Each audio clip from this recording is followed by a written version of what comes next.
सबसे पहले तो समास होते क्या हैं? दो या दो से अधिक शब्दों से मिलकर बने सार्थक शब्दों को हम समास कहते हैं। आप याद रखें, वर्णों के मेल से संधि बनती है और शब्दों के मेल से समास बनते हैं। अब आते हैं समास के भेद पर। समास के 6 मुख्य भेद होते हैं। अब कभी कभी ये क्वेश्चन भी पूछा जा सकता है कि समास के कितने प्रकार होते हैं या कितने भेद होते हैं। तो आप याद रखें, समास के 6 मुख्य भेद होते हैं। अब ये आप याद कैसे रखेंगे? आप ये देख रहे होंगे समास में ये मास वर्ड है। मास यानी कि महीना। महीना कितने होते हैं? 12। तो 12 के आधे होते हैं समास। तो आप ऐसे याद रख सकते हैं कि समास के 6 प्रकार होते हैं। ये 6 कौन कौन से हैं? अव्ययीभाव समास, तत्पुरुष समास, कर्मधारय समास, द्विगु समास, द्वंद्व समास और बहुब्रीहि समास। आपको पेन पेपर लेकर कुछ भी नोट करने की जरूरत नहीं है। मैंने इस वीडियो की पीडीएफ नोट्स हमारे नेक्स्ट एग्जाम के फेसबुक पेज पर अपलोड कर दी है। आप हमारे फेसबुक पेज से जाकर इस वीडियो की पीडीएफ नोट डाउनलोड कर सकते हैं। अब आते हैं अव्ययीभाव समास पर। जिस समास का पहला पद अव्यय तथा प्रधान हो उसे हम अव्ययीभाव समास कहते हैं। अब अव्ययीभाव समास को पहचानने की ट्रिक क्या है? अव्ययीभाव समास का पहला पद छोटा होता है और पहला पद ही प्रधान होता है। तो आप याद रखें ये ट्रिक कि पहला पद छोटा होता है और मोस्टली अव्ययीभाव समास में पहला पद उपसर्ग होता है। जैसे एग्जाम्पल, प्रतिदिन, प्रति प्लस दिन। देखिए आप, प्रति उपसर्ग है। नेक्स्ट एग्जाम्पल है आजन्म, आ प्लस जन्म। देखिए आप, आ उपसर्ग है। सहर्ष, स प्लस हर्ष यानी कि स उपसर्ग है। यथा संभव, यथा प्लस संभव, यथा उपसर्ग है। प्रतिकूल, प्रति प्लस कूल यानी कि प्रति उपसर्ग है। तो आप ये ट्रिक याद रखें कि अव्ययीभाव समास का पहला पद छोटा होता है और पहला पद मोस्टली उपसर्ग होता है। अब एक इंपॉर्टेंट नोट, एक ही शब्द कई बार आने पर भी अव्ययीभाव समास होता है। जैसे हाथों हाथ यानी कि हाथ प्लस हाथ, दिनों दिन यानी कि दिन प्लस दिन। तो एक शब्द अगर कई बार आ रहा है तो वहां भी अव्ययीभाव समास होता है। अब आते हैं तत्पुरुष समास पर। तत्पुरुष समास, जिस समास में दूसरा पद प्रधान होता है तथा दोनों के बीच कारक चिन्ह का लोप हो जाता है उसे तत्पुरुष समास कहते हैं। अव्ययीभाव समास में पहला पद प्रधान था, तत्पुरुष समास में दूसरा पद प्रधान होता है। अब तत्पुरुष समास को पहचानने की ट्रिक क्या है? तत्पुरुष समास का दूसरा पद छोटा होता है और दोनों पदों के बीच कारक चिन्ह का लोप होता है। जैसे एग्जाम्पल देखें आप, राजकुमार यानी कि राजा का कुमार, राजपुत्र यानी कि राजा का पुत्र। आप ये देख रहे होंगे ये कारक चिन्ह का लोप हो रहा है। दोनों उदाहरण में का कारक चिन्ह का लोप हो रहा है। नेक्स्ट एग्जाम्पल है यश प्राप्त यानी कि यश को प्राप्त, यहाँ को कारक चिन्ह का लोप हो रहा है। करुणापूर्ण यानी करुणा से पूर्ण, यहाँ से कारक चिन्ह का लोप हो रहा है। यज्ञशाला यानी कि यज्ञ के लिए शाला, यहाँ के लिए कारक चिन्ह का लोप हो रहा है। पाप मुक्त यानी कि पाप से मुक्त, यानी कि से कारक चिन्ह का लोप हो रहा है। शिवालय यानी कि शिव का आलय, यहाँ का कारक चिन्ह का लोप हो रहा है। पुरुषोत्तम यानी कि पुरुषों में उत्तम, या में कारक चिन्ह का लोप हो रहा है। अब देखते हैं तत्पुरुष समास के भेद। तत्पुरुष समास के भी 6 भेद होते हैं। आपने देखा था समास के 6 भेद होते हैं और यहाँ पर तत्पुरुष समास के भी 6 ही भेद होते हैं। जैसे कर्म तत्पुरुष, कर्म तत्पुरुष में को का लोप होता है यानी कि को कारक चिन्ह का लोप होता है। जैसे मैंने आपको एग्जाम्पल बताया था यश प्राप्त यानी यश को प्राप्त। कर्ण तत्पुरुष, कर्ण तत्पुरुष में से और के द्वारा का लोप होता है।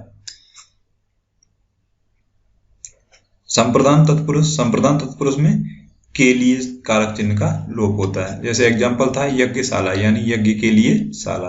अपादान तत्पुरुष, अपादान तत्पुरुष में से यहाँ पर अलग होने के संबंध में होता है। जैसे कोई चीज किसी से अलग हो रही है तो यहाँ पर से कारक चिन्ह का लोप होता है अपादान तत्पुरुष में। जैसे ये एग्जाम्पल था पाप मुक्त यानी पाप से मुक्त, आप पाप से अलग हो रहे हैं। संबंध तत्पुरुष, संबंध तत्पुरुष में का, की, के का लोप होता है। जैसे एग्जाम्पल था राजपुत्र यानी कि राजा का पुत्र। तो वहां पे कौन से कारक चिन्ह का लोप हो रहा था? का। तो वो कौन सा तत्पुरुष था? संबंध तत्पुरुष।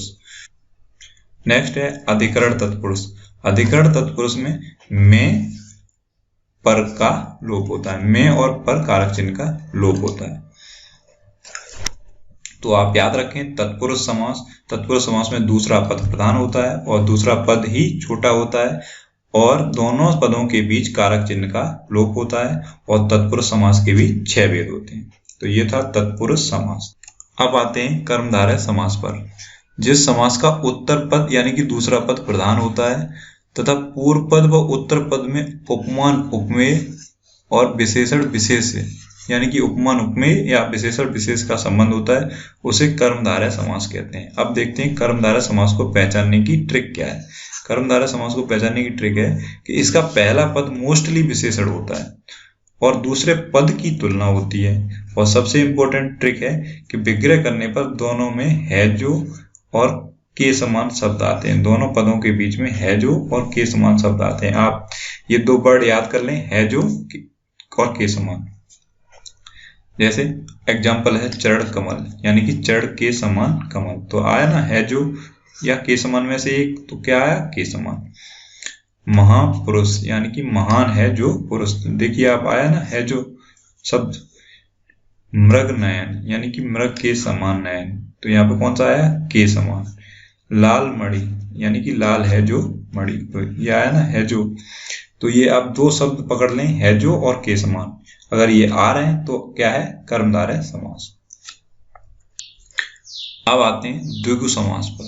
जिस समास का पहला पद संख्यावाचक होता है वह द्विगु समास कहलाता है। अब इस द्विगु शब्द में ये गु देख रहे होंगे। गु मतलब गुणा। गुणा किसका होता है? संख्याओं का। तो आप इसे याद रखेंगे, द्विगु समास में संख्यावाचक शब्द आते हैं। तो देखते हैं उदाहरण, चौराहा यानी कि 4 राहों का समूह। तो यह है ना संख्यावाचक शब्द 4। त्रिकोण यानी 3 कोणों का समूह। कौन सा शब्द है? संख्यावाचक 3। तिरंगा यानी कि 3 रंगों का समूह। तो आप याद रखें, द्विगु समास में हमेशा संख्यावाचक शब्द आते हैं। अब आते हैं द्वंद्व समास पर। जिस समास के दोनों पद प्रधान होते हैं तथा विग्रह करने पर और, अथवा, या, एवं ये शब्द लगते हैं, वहां द्वंद्व समास होता है। ये ट्रिक क्या है इसको पहचानने की? दोनों शब्द एक दूसरे के उल्टे होते हैं। ये द्वंद्व समास को पहचानने की ट्रिक है।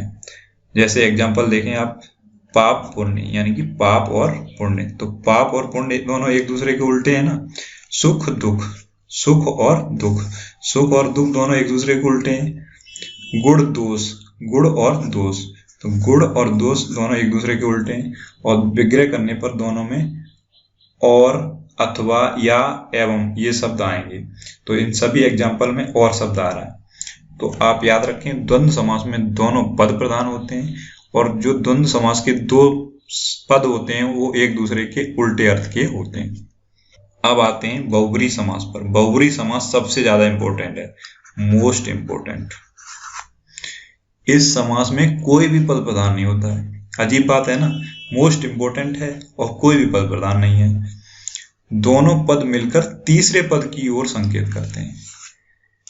बस आप इस वर्ड को पकड़ लें कि दोनों पद मिलकर किसी तीसरे पद की ओर संकेत करते हैं। बहुब्री समास को पहचानने की ट्रिक क्या है? बहुब्री समास को पहचानने की ट्रिक है कि विग्रह करने पर तीसरा अर्थ निकलता है। बस बहुब्री समास को पहचानने की यही ट्रिक है कि इसके पदों का विग्रह अगर आप करेंगे तो कोई तीसरा अर्थ निकलेगा। जैसे एग्जाम्पल देखते हैं, चतुर्भुज। इसका विग्रह करेंगे तो क्या होगा? 4 हैं भुजाएं जिसकी, यानी कि कौन है ऐसी जिनकी 4 भुजाएं? विष्णु जी। तो तीसरा अर्थ निकला ना, विष्णु जी। लंबोदर यानी कि लंबा है उधर जिनका, अर्थात गणेश जी। तो तीसरा अर्थ निकला ना कि गणेश जी। दशानन, 10 हैं आनन, आनन मतलब सिर, 10 हैं आनंद जिसके, अर्थात रावण। गिरधर, गिर को धारण करने वाले, अर्थात श्री कृष्ण। तो बहुब्री समास में हमेशा तीसरा अर्थ निकलता है। तो बहुब्री समास को पहचानने की बस यही ट्रिक है कि बहुब्री समास में तीसरा अर्थ निकलता है। अब एक बहुत ही इम्पोर्टेंट नोट, अगर ये नोट आपने नहीं देखा तो आपका क्वेश्चन गलत होने की संभावना बहुत ज्यादा रहेगी। यदि प्रश्न ऐसा दिया है कि विकल्प में कर्मधारय, द्विगु तथा बहुब्री तीनों दिए हैं, तब आपको हमेशा बहुब्री पर टिक करना है। यानी कि अगर क्वेश्चन इस टाइप का आ जाए कि ऑप्शन में आपको कर्मधारय समास, द्विगु समास और बहुब्री समास तीनों दिए गए हैं, तो आपको हमेशा बहुब्री समास पर टिक करना है। जैसे सपोज क्वेश्चन आ गया कि नीलकंठ में कौन सा समास है, तो आप जानते हैं नीलकंठ में कर्मधारय समास भी है, लेकिन आपको बहुब्री समास पर टिक करना है, क्योंकि नीला है कंठ जिसका, अर्थात शंकर जी, तो इसमें बहुब्री समास भी है और कर्मधारय समास भी है। तो आपको बहुब्री समास को प्रेफरेंस देना है और बहुब्री समास पर टिक करना है।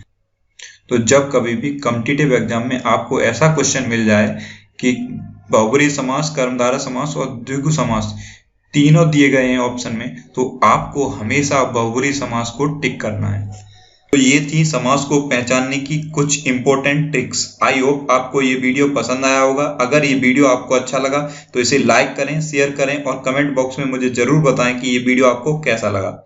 ऐसे ही और वीडियोस के लिए इस चैनल को सब्सक्राइब जरूर करें। Thanks for watching.